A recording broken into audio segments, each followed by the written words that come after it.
Okay, this is a meter bridge. Meter ব্রিজটা সম্পূর্ণ এই হুইস্টন ব্রিজের উপর, নীতির উপর মানে এটাই প্রতিষ্ঠিত।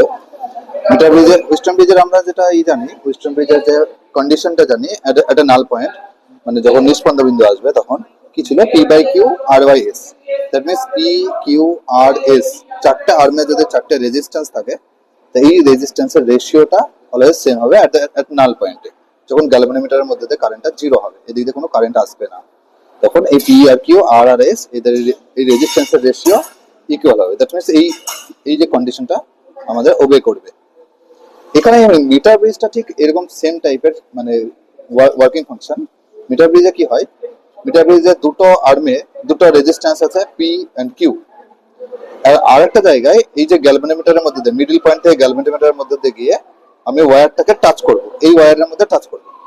মিটার ব্রিজটা কেমন দেখতে হয়, এগুলো হচ্ছে অ্যালুমিনিয়াম, এগুলো হচ্ছে অ্যালুমিনিয়াম। এখানে অ্যালুমিনিয়ামের মধ্যে দিয়ে আমরা জানি যে রেজিস্ট্যান্স জিরো, প্রায় জিরোর কাছাকাছি, রেজিস্ট্যান্স নাই বললেই চলে।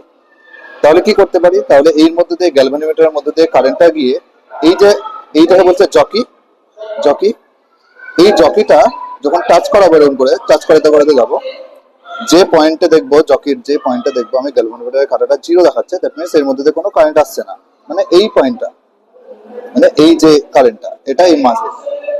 তাহলে পি কিউ আমরা জানি, আর এই দিকের এই রেজিস্ট্যান্স আর এই রেজিস্ট্যান্সটা আমি জানি না, বাট আমি স্কেলের সাহায্যে 100 সেমির একটা স্কেল ইউজ করেছি।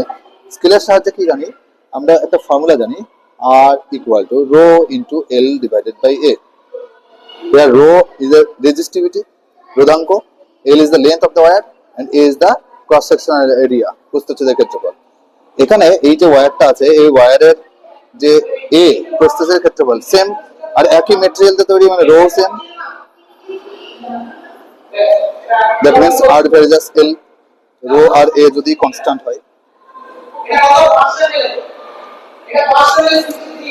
এল যদি ইনক্রিজ করি তাহলে রেজিস্ট্যান্সও ইনক্রিজ করবে। তাহলে এখানে যখন যে পয়েন্ট নিলাম, এখানে যদি আমি R one versus L one করি, একইভাবে R two versus L two করি, এদের ডিভাইড করে নিলে কি হবে, R one divided by R two equal to L one divided by L two. That means যেটা রেজিস্ট্যান্সের রেশিও সেটাই লেন্থের রেশিও বলতে পারি। সিমিলারলি এখানে যেমন পি আর কিউ রেজিস্ট্যান্স আছে, এখানে রেজিস্ট্যান্স নাই বাট লেন্থ আছে ওয়্যারের। এদিকে এইটুকুর লেন্থ যদি আমি এল ধরি, তাহলে এইটুকুর লেন্থ কি হবে, 100 মাইনাস এল, এইটুকু। তাহলে যে পয়েন্টে নাল পয়েন্ট পেলাম, এদের রেজিস্ট্যান্সের রেশিও, অর্থাৎ আমরা এই হুইস্টন ব্রিজের ফর্মুলা থেকে পি বাই কিউ সমান আর বাই এস আমরা এটা জানি। পি বাই কিউ তো হলো, আর আর এর জায়গায় আমি, আর বাই এস এর জায়গায়, রেশিওর জায়গায় আমি লেন্থের রেশিও করব, বিকজ এখান থেকে জানি। তাহলে L divided by 100 minus L. তো this is the formula of the metre bridge.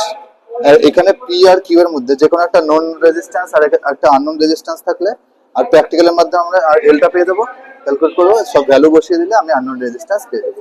আমার প্র্যাকটিক্যাল করবো এইটা, এই ফর্মুলা ভিত্তি করে মিটার ব্রিজের প্র্যাকটিক্যালটা এবার করবো।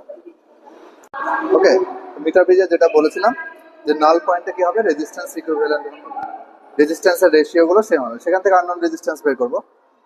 এই যে দেখো, এখানে যে ওয়্যারটা আছে এটা হচ্ছে একটা আননোন ওয়্যার, যেখানে আননোন রেজিস্ট্যান্স আছে আমি জানি না।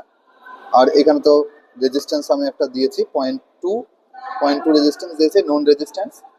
এই রেজিস্ট্যান্স আর এই গ্যালভানোমিটারের সাহায্যে আমরা এই যে জকি, এই যে জকি কানেকশন, এই জকি কানেকশন থেকে নাল পয়েন্ট নিয়ে আসবো, কোথায় গ্যালভানোমিটারের ডিফ্লেকশন আমার জিরো জিরো শো করবে। ওকে, তো দেখবো, যেমন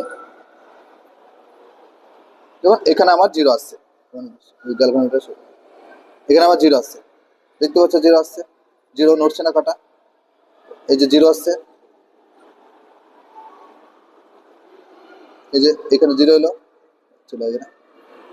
এই যে স্কেলে দেখো, স্কেলে কোথায় এলো জিরোটা, কোথায় এলো, 48.5, তাই তো, 48.5, সরি 78.5 আমরা নাল পয়েন্ট পেলাম।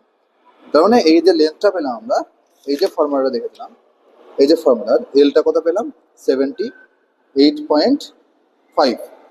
আর এখানে এল এর জায়গায় যদি আমি ভ্যালুটা বসিয়ে পুট করে, আর কিউটা আমার নন রেজিস্ট্যান্স, ওখান থেকে জানি, এটা থেকে নন রেজিস্ট্যান্স 0.2, তাহলে আননোন রেজিস্ট্যান্স বের করে দিতে পারবো। তাহলে চলে এসো এখানে, এই যে এখানে আমি রেজিস্ট্যান্সটা কত নিয়েছি, ওই নন রেজিস্ট্যান্সটা কত নিয়েছি, 0.2 ওহম। ওকে, লেন্থ কত, লেন্থ আমি নাল পয়েন্ট পেলাম 78.5। তো 100 মাইনাস এল করলে কত পাবো, কত হচ্ছে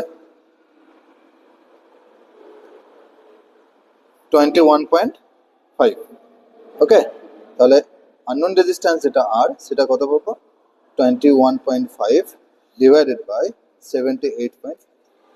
ওকে, ইন্টু,